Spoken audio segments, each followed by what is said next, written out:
Alright, so we're going to start putting on our nautical stars. Now we've got it all finished. And it's just going to take a little bit of water. And the first place I'm going to put one is right here at the very top, kind of in the center. And if you want, you can go ahead and measure them out. I don't really think that's necessary. We're just going to try to make them as equidistant as possible. All right, now all that's left to do is the painting. So we've gone ahead and put our airbrush color in there, and I'm using my really, really small brush, and we're just going to start painting. And I'm actually going to work from the top down because I don't want to do my sides and then go to do the top and bump it. So, and even on the top, what I'm going to do is I'm going to work from the middle out. So the first thing I'm going to go ahead and put on there is our mom. And I'm going to start with my O.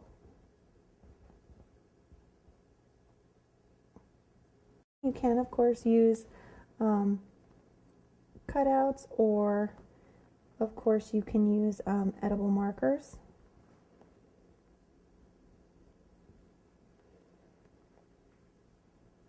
Just broke off a tail. I'm going to show you how I'm going to fix that here in a second. So we have our mom on there, and if you heard me, I actually broke off one of the swallow's tails, but that's okay. I'll just make the one shorter on this one side, and I'll actually cover that up with the painting, so I'm not going to worry about it too much till I get there. So now I'm going to go ahead and start the rest of my outlining.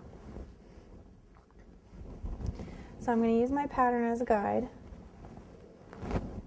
I'm just going to try to get in there as best I can.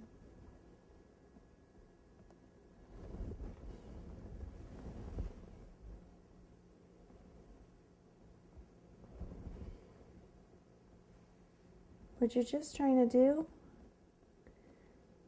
is give it that tattoo kind of outline.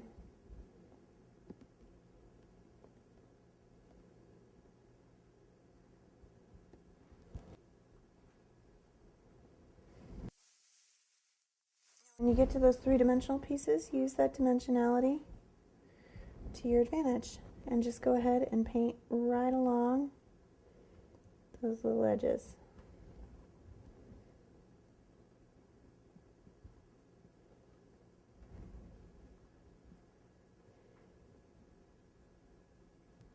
And remember, you can always reference back to your pattern when it comes to like painting on the details of the wings and the feathers and such.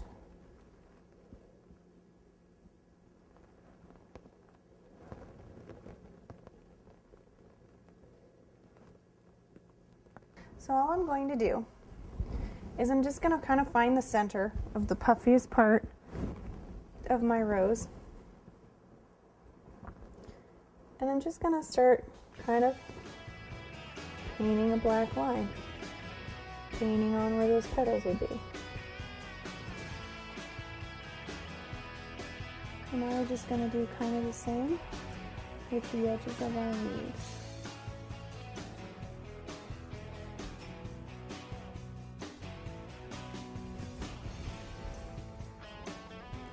And we're going to finish painting the rest of our top just that same way.